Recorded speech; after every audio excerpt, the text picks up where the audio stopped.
द्वारिका ठाकुर जी ने क्यों चुनी? गुजरात वाले कभी कभी बहुत जो है हम ब्रजवासियों के आगे बहुत सीना चौड़ाते हैं। देखो आपके ठाकुर जी ब्रज में 11 वर्ष 56 दिन रहे, हमारी द्वारिका में 120 वर्ष तक ठाकुर जी रहे, हमारे गुजरात में।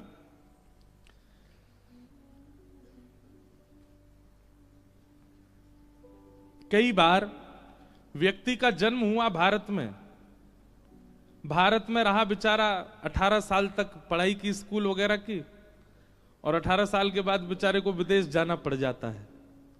विदेश में पढ़ाई करने गया, यूनिवर्सिटी में पढ़ा, फिर वहीं उसकी जॉब लग गई, वहीं बिजनेस चालू हो गया, वहीं कोई पसंद आ गई, ब्याह कर लिया, बच्चे आदि सब हो गए। जन्मा कहां? भारत में। अपनी युवावस्था कहां व्यतीत की? भारत में। पर अब कहां रह रहा है 40 साल से? विदेश में। उससे पूछो मन लगता तुम्हारा? मातृभूमि की बहुत याद आती है। तो हमारे ठाकुर जी तो बेचारे मजबूरी में रह रहे हैं, नहीं ठाकुर जी को नित्य याद तो श्री वृंदावन की ही आती है।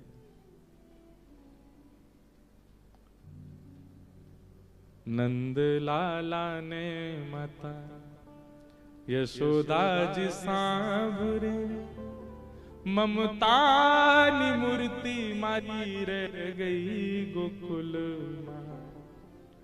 ठाकुर जी कह रहे हैं 56 भोगन थाल धराई के, 56 भोगन थाल धराई। मेरी गुजराती में उल्टा सीधा हो तो क्षमा।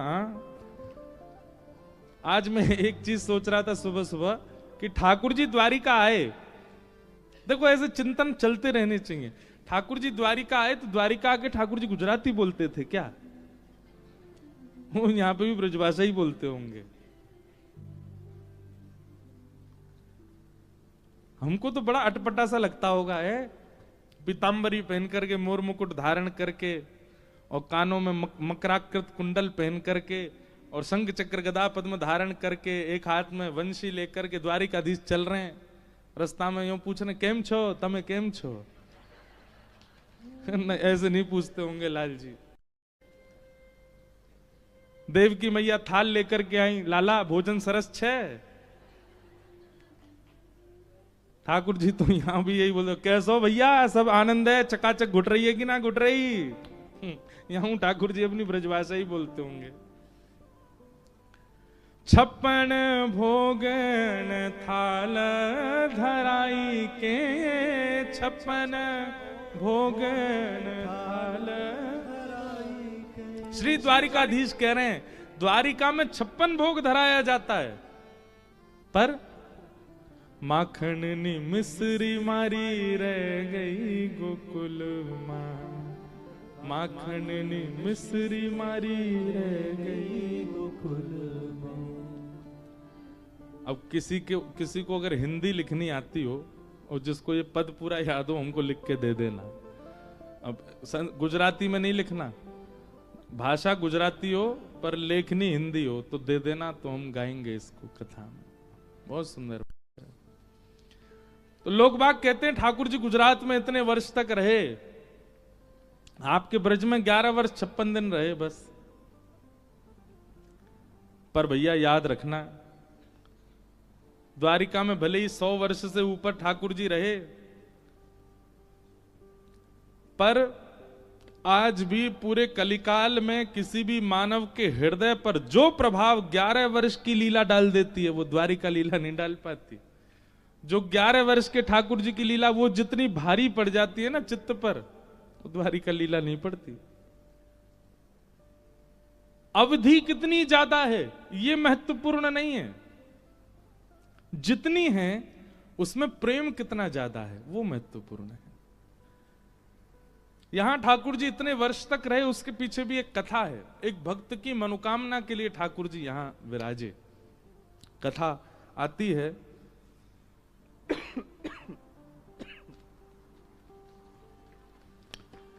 आज हमारा हवन था ये समुद्र तट पर, तो हमारे पंडित जी महाराज संकल्प जब बोल रहे थे तो संकल्प में आपने बोला था द्वारिका का एक और नाम है क्या? आनर्त प्रदेश, क्या नाम है, क्या नाम है, आनर्त प्रदेश। इसको आनर्त देश कहते हैं। अगर जब यहां पर संकल्प लिया जाता है तो आपको कहना पड़ेगा आनर्त प्रदेश है। गोमती तटे, गोमती सागर संगमे। तो इसका मूल नाम, पुराना नाम, द्वारिकाधीश जब विराजे उससे पूर्व का नाम आनर्त प्रदेश। और कथा कुछ इस प्रकार है कि श्रीमद् भागवत जी में जब चंद्रवंश के राजाओं का वर्णन आता है तो वहीं चंद्रवंश सूर्यवंश के राजाओं के वर्णनों में एक राजा का नाम आता है सरयाती। बहुत ध्यान से सुनिएगा। सरयाती राजा थे, वो एक छत्र सम्राट थे पूरी पृथ्वी के। उन्हीं के पुत्र का नाम था आनर्त। तो सरयाती राजा एक छत्र सम्राट जब बन गए पूरी पृथ्वी के, तो एक दिन अहम वश, अहंकार वश अपने सिंहासन पर बैठ करके बोले, ये पृथ्वी, ये भूमि, ये मेरी दासी है और मैं इसका स्वामी हूं। ये पृथ्वी मेरी दासी है। और ऐसा भी होता था बंधुओं कि प्राचीन काल में जब राजा होते थे तो उन राजाओं की आज्ञा पृथ्वी भी मानती थी। एक छत्र सम्राट यदि होते थे तो अगर राजा पृथ्वी को आज्ञा कर देते कि आपको यहां पर इस प्रकार की फसल उगानी है, तो पृथ्वी को वहां वो प्रकट करना पड़ता था, क्योंकि राजा को विष्णु स्वरूपी माना जाता था। परंतु इस बात का कभी किसी राजा ने अभिमान नहीं किया कि वो पृथ्वी का राजा है। सरयाती राजा ने इसका अभिमान किया और एक दिन सभा में बैठ करके बोला, ये पृथ्वी तो मेरी दासी है, मैं पूरी पृथ्वी का राजा हूं और पृथ्वी का स्वामी होने के नाते मैं ही परब्रह्म हूं, मैं ही नारायण हूं, मैं ही ईश्वर हूं। अब राजा के डर के मारे सब लोग तो हाँ हाँ हाँ जी करने लगे, लेकिन उनका पुत्र बैठा था आनर्त। उसने हाथ जोड़ करके चरणों में प्रणाम करते हुए एक बात कही, बोले पिताजी, आप जो कह रहे हैं वो बात बिल्कुल सत्य है कि आप एक छत्र सम्राट हैं, पर आपने जो ये बात कही कि आप पृथ्वी के स्वामी हैं, ये आप गलत कह रहे हैं। आप पृथ्वी के एक छत्र सम्राट भी ठाकुर जी की कृपा से हैं। आप अपने आप को परब्रह्म परमात्मा भगवान नहीं मान सकते।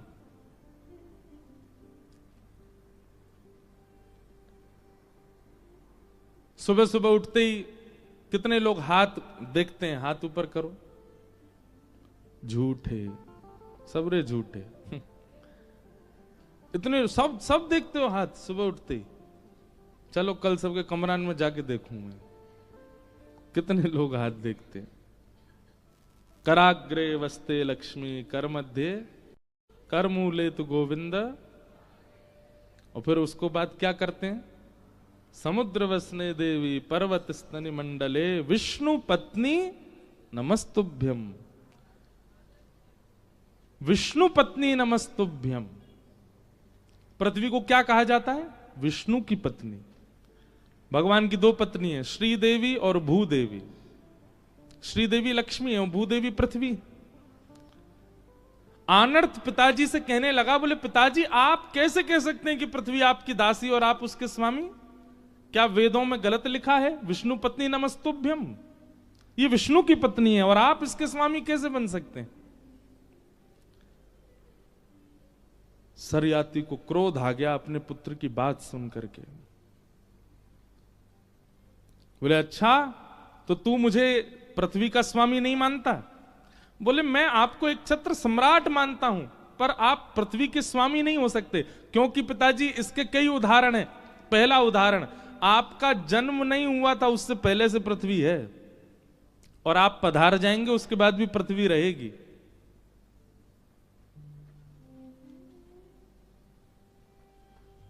वो अनादि काल से है और अनादि तक रहने वाली, आप उसके स्वामी कैसे हो सकते हैं? वो आपसे भी प्राचीन है। और दूसरी बात, भगवान की पत्नी है वो, और एक बार जिसका ब्याह हो गया, एक बार जिसको पतिवरण हो गया और सदा के लिए एक साथ रह रहे हैं, वेदों में भी प्रमाण है, उसका अन्य पति कैसे हो सकता है? इसलिए मैं वेद प्रमाण बात मानूंगा। आप पृथ्वी के सम्राट भले ही होंगे, स्वामी नहीं हो सकते। आनर्त और सरियाती में थोड़ी नोकझोंक हो गई। सरियाती ने कहा तो फिर ठीक है, तू मुझको अगर पृथ्वी का स्वामी नहीं मानता तो मैं पृथ्वी का एक छत्र सम्राट होने के नाते आज्ञा देता हूं, मेरी पृथ्वी के एक भी कोने में तू नहीं रहेगा, मेरे राज्य को छोड़ के चला जा। कहां जाएगा बता? पूरी पृथ्वी पर मेरा शासन है और मैं अपने शासन में तुझे रहने नहीं दूंगा।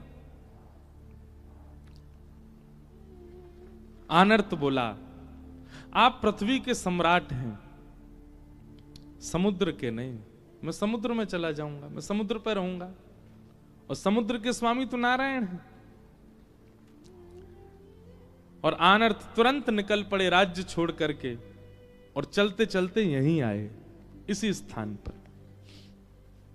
और यहां आकर के समुद्र में कटी भर प्रवेश करने के बाद, प्रवेश करते जा रहे थे, ऊर्ध्व भुजा धारण कर ली, एक पैर पर खड़े हो गए समुद्र की लहरों के बीच में, और वहीं तप करने लगे ठाकुर जी का। आनर्त के इस तप को देख करके श्री ठाकुर जी बड़े प्रसन्न हो गए, और प्रसन्न होकर के ठाकुर जी ने तुरंत समुद्र नारायण भगवान को आज्ञा की। बोले, पूरा पृथ्वी मंडल, यहां का एक छत्र सम्राट सरियाती है, समुद्र का राजा मैं हूं, मैं आपको आज्ञा देता हूं, जिस क्षेत्र में, जिस स्थान पर आनर्त खड़ा है, उसके 100 योजन की भूमि आप खाली कर दीजिए, पीछे चले जाइए, और उस भूमि का राजा, उस भूमि का स्वामी, पृथ्वी का राजा ना होके आनर्त को बना दीजिए। इस पूरे 100 योजन के भूखंड में पृथ्वी के राजा की आज्ञा नहीं चलेगी, ये मेरी आज्ञा है। और भगवान ने आकाशवाणी करके समुद्र नारायण भगवान से कहा, आप 100 योजन भीतर चले जाओ, जहां वो खड़ा है उससे, और इतना पूरा क्षेत्र ये आनर्त का होगा। समुद्र नारायण तुरंत प्रकट हुए, आनर्त के तप से प्रसन्न होकर बोले, भगवान ने आज्ञा की है, आपको पिताजी ने देश से निकाल दिया, और आपने ठाकुर जी की सत्ता को प्रमाणित करने के लिए अपने पिता का देश त्याग दिया। इसलिए भगवान ने आज्ञा की है कि आप जहां खड़े, यहां से चारों ओर 100 योजन तक ही आपकी भूमि है, यहां पृथ्वी पर किसी राजा का शासन नहीं होगा, और मैं अब पीछे हट रहा हूं। और समुद्र नारायण पीछे जाने लगे। आनर्त बहुत प्रसन्न तो हुए, पर नेत्रों में अश्रु भर आए। ठाकुर जी के चरणों में प्रणाम किया, बोले, भगवान मेरी एक कामना सुन लीजिए। भगवान प्रसन्न हो गए, प्रकट हुए, बोलो क्या चाहिए बताओ। बोले, एक भक्त कभी नहीं चाहता कि उसके नाम से या उसकी सत्ता से किसी बात का प्रचार हो। भक्त कभी प्रचार में नहीं रहना चाहता। मैं नहीं चाहता कि इतिहास में या भविष्य में लोग इस भूमिखंड को मेरे नाम से जाने। जब कभी भी मेरा नाम लिया जाएगा, मुझे तो पीड़ा होगी नाथ। आपने मुझे ये स्थान दिया है, ये भूमिखंड मुझको दिया है, मैंने मांगा नहीं था, मेरी इच्छा भी नहीं थी, पर आपने मुझे दिया है, तो कृपा करके अब मेरे इस स्थान को आप सुशोभित कीजिए, ये आपके नाम से जाना जाए, आपकी उपस्थिति से इसकी महिमा हो, ऐसी कृपा इस पर कीजिए। भगवान बड़े प्रसन्न हो गए। समझ रहे ना कथा पूरी? आनर्त से बहुत खुश हुए। ये कथा बहुत लोगों को नहीं पता होगी। भगवान बोले, हम योजना बनाएंगे और तुम्हारी इस भूमि को हम ही पवित्र करेंगे। फिर आनर्त के वंश में एक राजा हुए। उन राजा का नाम था रैवत। क्या नाम था? रैवत। रैवत की पुत्र की पुत्री का नाम था रेवती। रेवती जी का विवाह हुआ बलराम जी के साथ, और बलराम जी से रेवती जी के विवाह करने में रैवत राजा ने अपनी पौत्री, अपनी पुत्र की पुत्री के ब्याह में दहेज रूप में आनर्त देश को प्रदान किया, द्वारिका को प्रदान किया। ये एक कथा शास्त्रों में ऐसी बताई जाती है। दहेज में मिली ठाकुर जी को, और ठाकुर जी को भी नहीं, बड़े भैया को दहेज में मिली द्वारिका नगरी। तो बलराम जी को तो पहले बड़ा संकोच हुआ, बोले दहेज में, हमको तो दहेज चाहिए ही नहीं, और ये तो हमारे जो पितामह ससुर जी हैं ये तो पूरी की पूरी भूखंड ही दे रहे हैं। तब ठाकुर जी ने बलराम जी को समझाया, बोले ये नहीं दे रहे और आप ले भी नहीं रहे हैं, ये एक पूर्व की कथा है, इनके पूर्वज आनर्त को हमने वचन दिया है कि उसकी भूमि को हम स्वीकार करेंगे, इसलिए आप ले लीजिए। और तब इस भूमि को पाकर के आनर्त देश से इसका नाम परिवर्तित हो गया, और क्योंकि द्वार द्वार पर ब्रह्म विराजमान हो गए, द्वारी द्वारी कम ब्रह्म, इसलिए इस स्थान का नाम द्वारिका हुआ। जहां हर द्वार से वैकुंठनाथ का दर्शन हो सकता है उसका नाम है द्वारिका। आप लोग भले ही, हमारा जो रिजॉर्ट है वो भले ही द्वारिका से 7-8 किलोमीटर की दूरी है, पर यहां पर भी अगर पीछे बालकनी है, कहीं पे खिड़की, कहीं से भी खोल के देख लो, आपको जगत मंदिर, द्वारिकाधीश जी के मंदिर का नाम क्या है? जगत मंदिर। जगत मंदिर का दर्शन आपको सब जगह से हो जाएगा। द्वारिका में आप कहीं चले जाओ, किसी भी खिड़की छत से जाकर के देख लो, आपको मंदिर जरूर दिख जाएगा, ध्वजा जी दिख जाएंगी। ऐसा कोई ही ऐसा स्थान होगा जहां से द्वारिकाधीश जी का मंदिर ना दिखे। आप जैसे ही द्वारिका क्षेत्र में प्रवेश करेंगे, किसी भी कोने में चले जाओ, आपको मंदिर जरूर दिखेगा। इसलिए हर द्वार से जहां वैकुंठनाथ का स्थान दिखता है उसका नाम है द्वारिका। और फिर भगवान ने इस भूमि को स्वीकार किया, और यहां, अच्छा, जिस भूमि का हम दर्शन कर रहे हैं ये भगवान की सभा सुधर्मा सभा यहां थी ठाकुर जी की। ठाकुर जी का मूल निवास, पटरानियों का निवास, और भगवान का पूरी द्वारिका जो थी वो तो समुद्र के भीतर विराजमान है। हम जिस द्वारिका का दर्शन कर रहे हैं ये ठाकुर जी की स्वधर्मा सभा, जहां ठाकुर जी बैठ करके अपनी सभा करते थे, सब राजाओं से बैठ के चर्चा करते, आदि आदि सब वार्ता होती, ये वो सभा स्थान है द्वारिका। ऐसी द्वारिका आनर्त पर कृपा करने के लिए श्री ठाकुर जी द्वारिका में आकर के विराजमान, इसलिए ठाकुर जी ने इस भूमि को चुना। लोग पूछते हैं कि यही खंड क्यों चुना गया, इतनी बड़ी दुनिया में यही क्यों चुना ठाकुर जी ने? इसलिए चुना क्योंकि आनर्त ने इस भूमि पर तपस्या करके इसको अपना बनाया, और अपना बना करके ठाकुर जी को अर्पित किया था, इसलिए ठाकुर जी यहां द्वारिकाधीश बन के विराजे। बोलो द्वारिकाधीश की। तो अगर कोई आपसे पूछे तो आप यहां का पूरा भाव अब बता सकते हैं कि ठाकुर जी द्वारिका में क्यों बसे, ब्रज छोड़ करके ठाकुर जी यहां क्यों आए। वहां नाथ द्वार में अजब कुमारी के लिए ठाकुर जी चले गए। देखो, ब्रज प्राणों से भी ज्यादा प्रिय है ठाकुर जी को। एक पद है अष्ट सखाओं का, उस पद में श्री संभवतः कुंभनदास जी का है, कहा करूं वैकुंठ ही जाए, कहा करूं वैकुंठ ही जाए, कहा करूं वैकुंठ ही जाए, कहा करूं वैकुंठ ही जाए, कहा करूं वैकुंठ ही जाए, कहा करूं वैकुंठ ही जाए। श्री गोविंद दास जी का पद है। सब लोग गाना मुझसे कल कह रहे थे, बोले महाराज जी आप अपने भाव सुनाओ। एक तो हमारी एक आदत है कि हम इस मंच पे बिल्कुल शून्य होके बैठते हैं, वातावरण, हवा, वायु जो बुलवा देगी हम वही बोलते हैं। हम अपने वश में नहीं रहते व्यास मंच पे, सोच विचार के तो कभी बोलता ही नहीं। तो यहाँ जो भी निकल रहा है इसका मतलब है वो व्यास पीठ ही बुलवा रही है। अब चाहे वो पद हो, चाहे वो भजन हो, चाहे वो कोई कथा हो।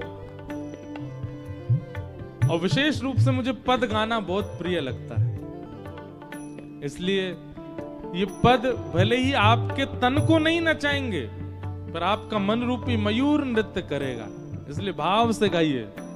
ठाकुर जी कह रहे हैं, कहाँ करूं वैकुंठ ही जाए, कहाँ करूं वैकुंठ ही जाए, जहाँ नहीं वंशी वट यमुना गिरी, जहाँ नहीं वंशी वट यमुना गिरी, जहाँ नहीं वंशी वट यमुना गिरी, जहाँ नहीं वंशी वट यमुना गिरी, गोवर्धन और नंद की गाय, गोवर्धन और नंद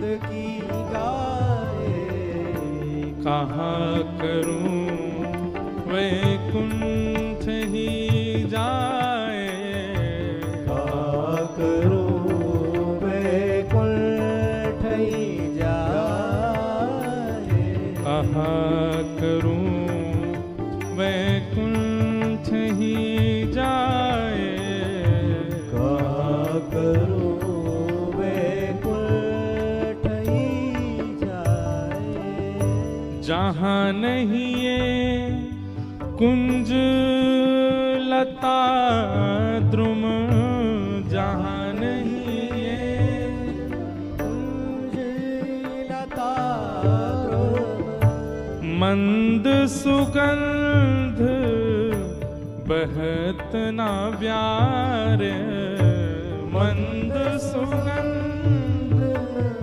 बहत नहीं प्यार, गोविंद प्रभु तज नंद सुवन को, गोविंद प्रभु तज नंद सुवन को, ब्रज तज मोरी जाए बलाए, ब्रज तज मोरी जाए बलाए, कहाँ करूं वैकुंठ ही जाए, कहाँ करूं वैकुंठ ही जाए, कहाँ करूं वैकुंठ ही जाए, कहाँ करूं वैकुंठ ही जाए। स्पष्ट इस पद में ठाकुर जी क्या कह रहे हैं, जहां नहीं वंशी वट यमुना गिरी गोवर्धन, जहां पर गोवर्धन नहीं, यमुना जी नहीं, वंशी वट नहीं और नंद बाबा की गैया नहीं, वहां जाके मैं कहां करूंगो, ऐसे वैकुंठ में मोकू नाए जानो। उस वैकुंठ में ना जाने की बात ठाकुर जी कर रहे हैं, लेकिन द्वारिका आ गए। क्यों? वैकुंठ में आनर्त जैसा भक्त पुकार नहीं रहा है, इसलिए वैकुंठ की मना कर दे रहे हैं ठाकुर जी। पर यहां आनर्त जैसा भक्त समर्पण कर रहा है, इसलिए ठाकुर जी आ गए। वहां नाथद द्वार में उदयपुर में अजब कुमारी नाम की भक्ता, वो ठाकुर जी के लिए सर्व समर्पण कर रही है, इसलिए ठाकुर जी चले गए वहां। रामदास बोढ़ाना वो ठाकुर जी के लिए सर्व समर्पण कर रहा है, द्वारिका छोड़ के चले गए ठाकुर जी। जूनागढ़ में नरसिंह मेहता की यहां कितनी बात, अपनी बनाई हुई बिल्ली से ही डर रहा है। ठाकुर जी बिल्ली से डर रहे हो? पूतना को मारने वाले, तृणावर्त, अघासुर, बकासुर, धेनुकासुर, कालिया नाग पर नथने वाले बिल्ली से डर रहे हैं। जैसे ही गुसाई जी ने कही आप बिल्ली से डर रहे हो, ठाकुर जी ने तुरंत अपना प्रेम स्वरूप त्याग दिया और तुरंत ऐश्वर्य रूप में आ गए। और ऐश्वर्य रूप में आके बोले, गुसाई जी अगर आप मुझे ईश्वर मानते हैं तो फिर ऐश्वर्य भाव से सेवा कीजिए मेरी, और ऐश्वर्य भाव से सेवा करोगे तो मैं अपराध भी देखूंगा, मैं पाप भी देखूंगा, मैं नियम भी देखूंगा, मैं सब चीजों का ध्यान रखूंगा। लेकिन क्योंकि आप वात्सल्य भाव से मेरी सेवा करते हैं इसलिए मैं लाला बन के सेवा करवा रहा हूं, और लाला बन के सेवा करवाऊंगा तो लाला को तो डर भी लगे, बिल्ली तू लगेगो, छिपकली तू लगेगो, चेंटी तू लगेगो। लेकिन आप पहले ही बता दीजिए, आपके अंदर अगर ऐश्वर्य भाव आ रहा हो तो फिर मैं भी ऐश्वर्य बन करके ही अपनी सेवा कराऊंगा। गोसाई जी बोले क्षमा क्षमा भगवान क्षमा, आप लाला ही बने रहो। तो ऐश्वर्य रूप ब्रज के बाहर सब जगह है ठाकुर जी का, पर वृंदावन में तो ठाकुर जी को प्रेम स्वरूप है। कैसो प्रेम स्वरूप है लाल जी को? पूरी दुनिया के लिए वेदों में नियम लिखा है कि सूर्य उदय से पहले उठ जाना चाहिए हर व्यक्ति को, पर हमारे वृंदावन में वही लाला जाकी वेद नेति नेति करके आराधना करते हैं, वही लाला 8 बजे उठे, दुनिया नहा धो करके परिक्रमा करके संध्या वंदन करके नाश्ता पानी कर ले, तब हमारे लाल जी की उवासी हो गए, खुले आंख, आहा। ठाकुर जी बिहारी जी की मंगला होती है 8 बजे, और वो उसमें भी घंटी नहीं बजती। क्यों? घंटी बज जाएगी तो लाला डर जाएगा हमारो, बिना घंटी की आरती घुमाए तो। क्यों? क्योंकि वहां ऐश्वर्य रूप नहीं है, प्रेम स्वरूप है ठाकुर जी का। तो ये 2 स्वरूप हैं, ऐश्वर्य और प्रेम। प्रेम स्वरूप पूरे ब्रह्मांड में केवल वृंदावन में है, और ऐश्वर्य पूरे ब्रह्मांड में। सब जगह ठाकुर जी ऐश्वर्यवान बन के बैठे हैं।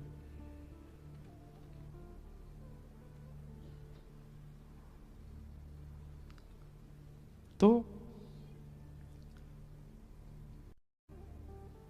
अपने प्राण प्यारे ब्रज को भी ठाकुर जी छोड़कर के प्रेम स्वरूप से नहीं गए, ऐश्वर्य रूप से गए द्वारिका। प्रेम स्वरूप तो आज भी वृंदावन में विराजता है ठाकुर जी का। कल मैं प्रसाद पाने गया मंदिर, तो राजभोग पा रहे थे, तो मैंने पुजारी जी से पूछा, मैंने कि आपके यहां राजभोग के बाद मंदिर बंद होने का कारण क्या है? बोले हमारे ठाकुर जी राजा धीराज हैं, अब इतना बढ़िया प्रसाद पाया, प्रसाद पाके थोड़ी देर पौधेंगे, सोएंगे। मैंने हमारे ब्रज में ठाकुर जी सोते नहीं हैं। दोपहर में ठाकुर जी के मंदिर बंद क्यों होते हैं?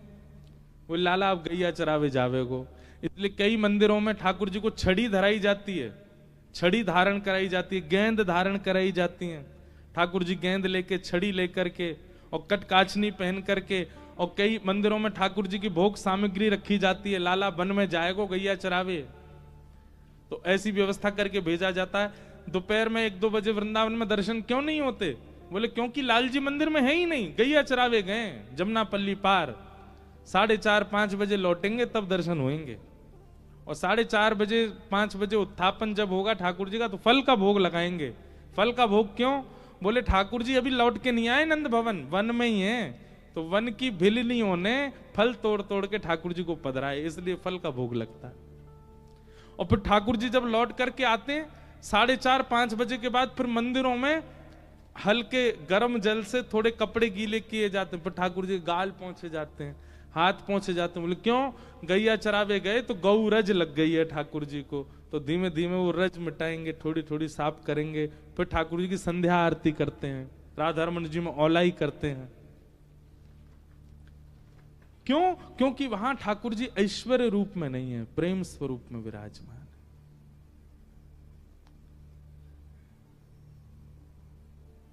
ये ठाकुर जी का ऐश्वर्य रूप है। ठाकुर जी में ऐश्वर्य रूप है, पर हां, व्यक्ति भले ही कितना भी ऐश्वर्यवान हो जाए, वो अपने हृदय का प्रेम नहीं छुपा सकता।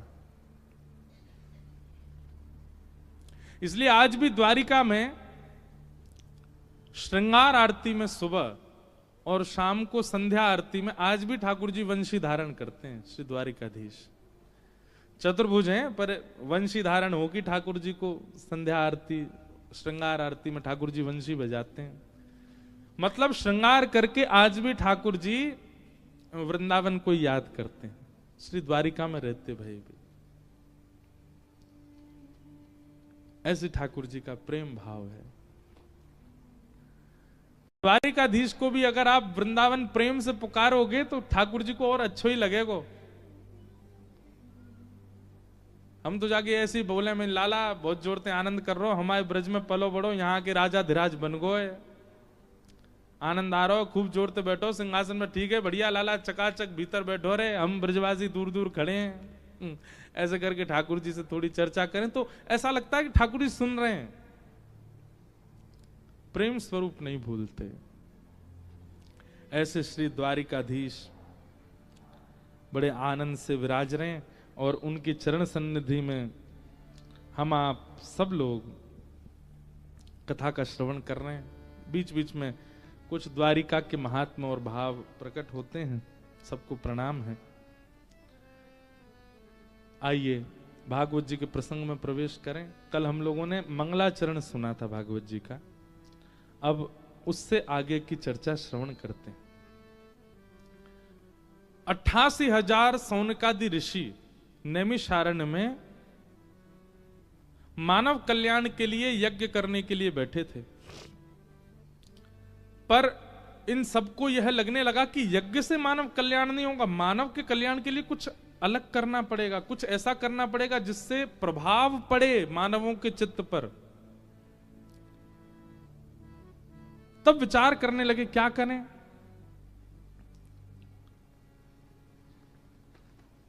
तभी उस सभा सूत जी का आगमन हुआ और सूत जी से 88,000 ऋषियों ने पूछा कि महाराज मानव कल्याण के लिए हमें क्या करना चाहिए।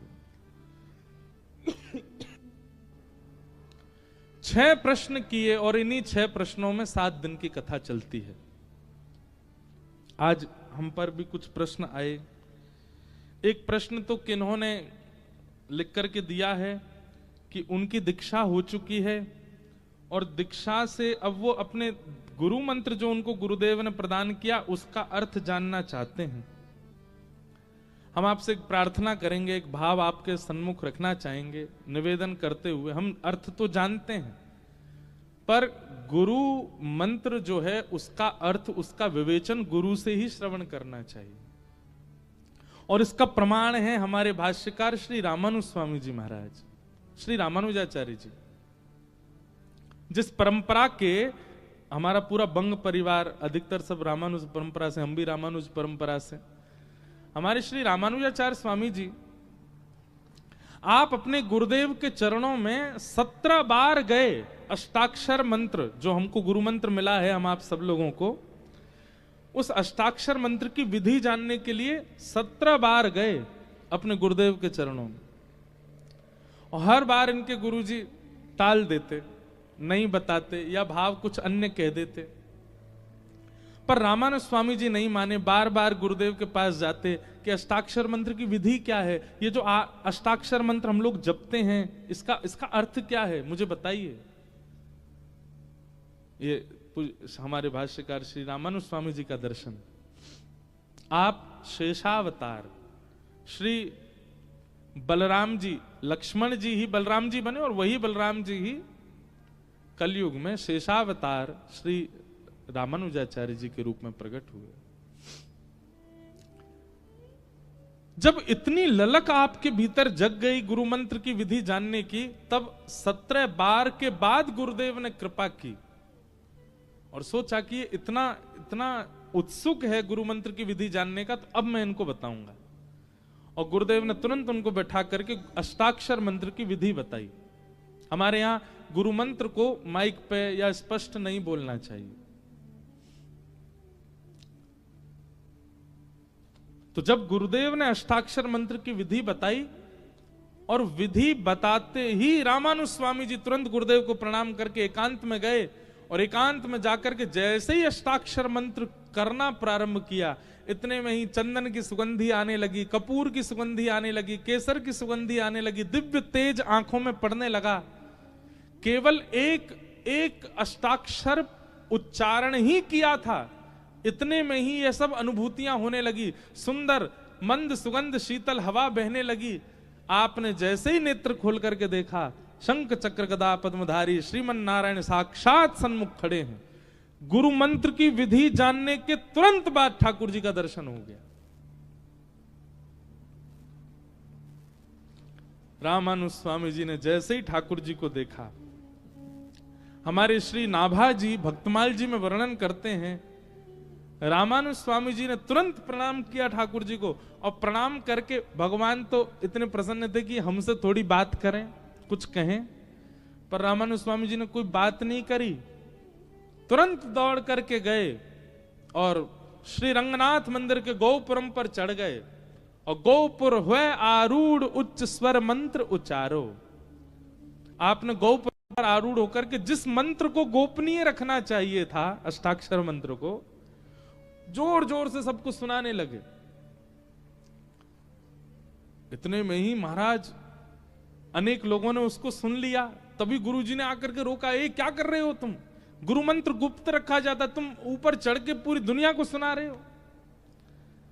रामानुज स्वामी जी उतर करके आए, गुरुदेव के चरणों में प्रणाम करके कहा, गुरुजी भले ही नियम था कि गुरु मंत्र गोपनीय रखना चाहिए, पर जिस मंत्र का उच्चारण करते ही, जिस मंत्र की विधि जानते ही मुझे प्रत्यक्ष भगवान दिख गए, उस मंत्र को मैं गोपनीय नहीं रख सकता। ये तो मैं पूरी दुनिया को बता दूंगा ताकि सबको भगवान का दर्शन हो जाए, कोई भी भगवत दर्शन से विमुख ना रहे, मैं तो सबको दर्शन करा दूंगा। इतने सरल, इतने सहज श्री रामानुज स्वामी जी। तब गुरुदेव ने समझाया, बोले देखो अब तो कर दिया, अब नहीं करना, अनधिकारी सुन ले तो। संसार में बड़े विलग लोग हैं, अगर किसी को पता चल जाए कि मंत्र बोलने से भगवान मिलते हैं, गाड़ी पंचर हो गई बीच में, तुरंत मंत्र बोल दिया, हे द्वारिकाधीश पधारो। तो कल अखबार में अगर निकल आवे, फलानी यूनिवर्सिटी में एक ग्रंथ है, उस ग्रंथ में एक मंत्र लिखा, उससे भगवान प्रकट हो जाते हैं, सब भागेंगे उसी यूनिवर्सिटी में, कौन सा ऐसा मंत्र। और अधिकतर लोगों का उस मंत्र को जानने की इच्छा किस लिए होगी? भगवत दर्शन के लिए नहीं, इच्छा पूर्ति। इसलिए हमारे आचार्यों ने मंत्रों को गुप्त रखने की आज्ञा दी। तो इसलिए आपने जो ये बात पूछी है कि आपके गुरुदेव ने जो आपको मंत्र दिया वो आपने लिखा भी है, और आपने एक संकेत भी किया कि भगवत गीता में वह श्लोक है, उसका आप भाव प्रकट करें, क्योंकि ये गुरु आज्ञा से आपको प्राप्त है। इसलिए हम निवेदन करेंगे कि आप अवसर मिलने पर अपने गुरुदेव से ही इसका भाव जानें, तो ही उसका लाभ है।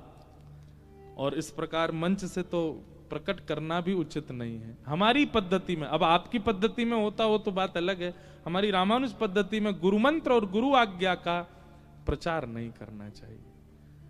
आपका भाव हम द्वारिकाधीश जी से कृपा करेंगे, आपके गुरु जी जल्दी आपको आपके मंत्र की विधि बताएं। फिर एक और प्रश्न आया है, आपने कहा है कि मेरा मन बहुत शीघ्र ही हर किसी के प्रति आदर भाव प्रकट कर देता है, इसका कई बार परिणाम ऐसा निकलता है जैसा कल्पनाओं में भी कभी नहीं सोचा। मतलब आप गलत ही बोलना चाह रहे हैं कि आप बहुत जल्दी सबका आदर कर देते हैं, सबके प्रति आपका सम्मान का भाव आता है, और उसके बाद फिर कल्पनाओं में भी नहीं सोचा, ऐसा कुछ घटना घटती है। व्यक्ति की परख कैसे करूं? अच्छा करने के बाद भी, अच्छा सोचने के बाद भी लोग गलत भाव रखते हैं, मैं फिर हरी इच्छा मानकर स्वीकार। आधा पन्ना पढ़ा है तो उसमें पद प्रशस्त करें। मतलब आपका भाव यही है कि आप सबके प्रति सम्मान का भाव रख लेते हैं, आदर का भाव रख लेते हैं, पर लोगों की विचारधारा विचित्र होती है। लोगों की परख कैसे हो? सबसे पहली बात, ये आपके ऊपर बहुत बड़ी कृपा है कि आपको सबके अंदर केवल गुण दिखते हैं। ये बहुत बड़ी कृपा है, ये मानव का स्वभाव नहीं है, ये दैव स्वभाव है कि आपको सबके अंदर गुण दिखता है। ठाकुर जी का ये स्वभाव है, गुरु का ये स्वभाव है, सब में गुण देखना। और राक्षसों का स्वभाव क्या? राम जी में भी अवगुण देखना, ये राक्षस का स्वभाव। जिन राम जी को देख करके पत्थर भी पिघल रहे थे, उन राम जी को देख करके रावण तब भी यही सोच रहा है, ये बनवासी राम मेरा क्या बिगाड़ेगा। उसको वहां पे भी दोष ही दिख रहा है। तो इसका मतलब क्या है? गुण दर्शन करना ये भगवत कृपा है। परंतु कई बार गुण देख करके आप उसका बहुत सम्मान कर देते हैं, तो फिर उसका गलत भाव अपनाना आपके जीवन में आ जाता है। तो उसके लिए क्या करें? हमने अपना अनुभव किया है वही बताएंगे। सत्संग व्यक्ति को 3 बातें सिखाता है। आंख पढ़ना, नेत्रम, वक्त्रम और विकारेण। जब आप बहुत सत्संगी हो जाते हैं, खूब अच्छे से सत्संग करने लगते हैं, रोज कथा सुनने लग जाते हैं, तो आपको 3 चीजों की परख होने लग जाती है। व्यक्ति के नेत्र, व्यक्ति की वाणी और व्यक्ति की चाल ढाल, आकृति, उठता कैसे, बैठता, इन सब से आपको पता चल जाएगा कि व्यक्ति संबंध बनाने योग्य है कि नहीं। याद रखिएगा, दोष नहीं देखना है, अवगुण नहीं देखना है, पर हां कितना सामीप्य बनाना है, यह सत्संग आपको सिखा देगा। आप व्यक्ति के नेत्रों की मटकाने से ही पता कर लोगे कि यह स्थिर स्वभाव वाला है कि नहीं। उसकी आंखें पलकें कितनी बार झपकती हैं, उसी से ही अनुभव होने लग जाएगा कि इसका स्थिर मन है कि नहीं। पहली बात नेत्रम, दूसरी बात वक्त्रम। बात करते समय किन शब्दों का प्रयोग करता है, उन शब्दों से पता चल जाएगा कि ये व्यक्ति उचित है कि नहीं, ये व्यक्ति संबंध बनाने योग्य है कि नहीं। अब देखो, एक बात हम सामान्य बात बताएंगे, ज्यादा क्लिष्ट नहीं। एक व्यक्ति बहुत अच्छी सेवा करते अपने ठाकुर जी की, तो मुझे मिले, महाराज जी मेरे ठाकुर जी का दर्शन कर लीजिए। मैंने कहा भैया हम तो कथा में व्यस्त हैं, हम तो नहीं जा पाएंगे। तो उन्होंने कहा मैं अपने ठाकुर जी यहीं ले आऊंगा। अब ले आऊंगा शब्द, इस शब्द से यह पता चलता है कि वह व्यक्ति ठाकुर जी की सेवा में अति निपुण नहीं है।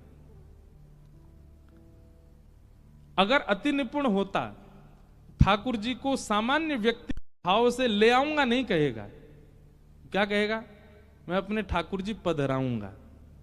अब ये एक शब्द आ जाता है तो पुष्टि मार्गीय भाव, पर सेवा में अति रहने वाला व्यक्ति फिर शब्दों से उसके से पता चल जाता है कि वो क्या कह रहा है।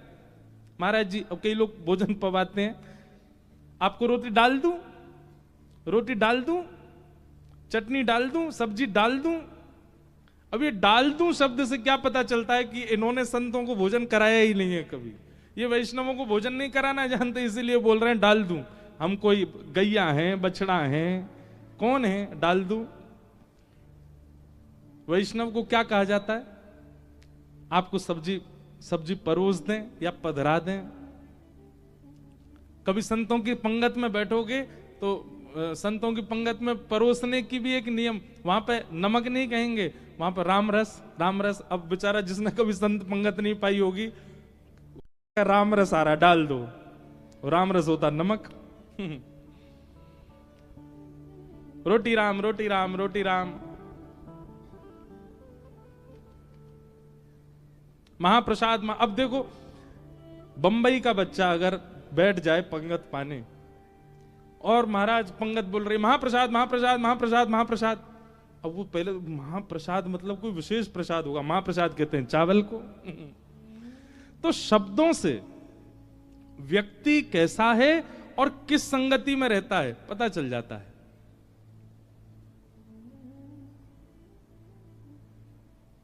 महाराज जी अपन लोगों को ना, अपन शब्द आती पता चल जाती कहां बैठते हो। अपन लोगों, ऐसे कई लोगों के शब्दों से उसका वातावरण पता चल जाता, पर कब, जब आप सत्संगी होगे तब। वो कहां किस शब्द का प्रयोग करता है, किस शब्द को बोलता है। तो पहली बात व्यक्ति की परख होती है उसके नेत्रों से। स्थिर नहीं है, धीर नहीं है, गंभीर नहीं है, इसका मतलब है संबंधवर्ती व्यक्ति नहीं है। दूसरी बात, वाणी, शब्द किन किन शब्दों का प्रयोग करता है उससे पता चलता है संबंधवर्ती है कि नहीं। और तीसरी बात, चलता कैसे है, उसकी चाल कैसी, बैठता कैसे। किसी स्थान पर सोफा पे कई लोग बैठते हैं, आके सीधे अपने हाथ टांगे, पांव यूं धरे, ऐसे पूरा करके बैठ जाते हैं, तो पता चल जाता है कि बहुत सत्संगी व्यक्ति नहीं है। अब आप लोग अपनी मुद्राएं मत बदलो, जैसे हो वैसे ही रहो। कई लोग बेचारे धीमे धीमे हाथ सीधा कर रहे हैं, पैर नीचे कर रहे हैं, ये सब मत करो, आप जैसे हो वैसे ही रहो। उसके कपड़े पहनने का ढंग उससे पता चल जाता है कि वो कैसे वातावरण का है। तो नेत्रम, वक्त्रम, विकारेण, इन 3 चीजों से व्यक्ति की परख होनी शुरू हो जाती है। पर कब? जब आप सत्संगी हो के तब। बिना सत्संग की अभी पता चली यहां से कथा उठते ही गए और महाराज एक दूसरे की आंख देखने लगे, चप्पल नेत्र हैं तुम्हारे, महाराज जी आज बता रहे थे बहुत मटकते हैं इधर उधर। ये देखो तुम कैसे शब्द का प्रयोग कर रहे हो, देखो तुम बिस्तर पे आके कैसे औंधे लेट को, महाराज जी बोल रहे थे विकार से पता चलता है व्यक्ति कैसा है। ये सब अभी परखने मत लग जाना। कम से कम अपने कानों को पहले बहु सत्संग प्रदान करो। जब अधिक मात्रा में आप सत्संग करने लग जाएंगे तो ये करना नहीं पड़ेगा आपको, आपको जबरदस्ती देखना नहीं। आपकी पहली झलक पड़ते ही व्यक्ति की आपको इतना पता चल जाएगा कि ये अति संबंध बनाने योग्य है कि नहीं। हाँ, आप देखोगे उसमें भी गुण अच्छा है, भले ही कुछ भी हो पर ये गुण इनमें है। पर हाँ, मुझे इनसे कितनी दूरी रखनी है ये आपको अनुभव हो जाएगा।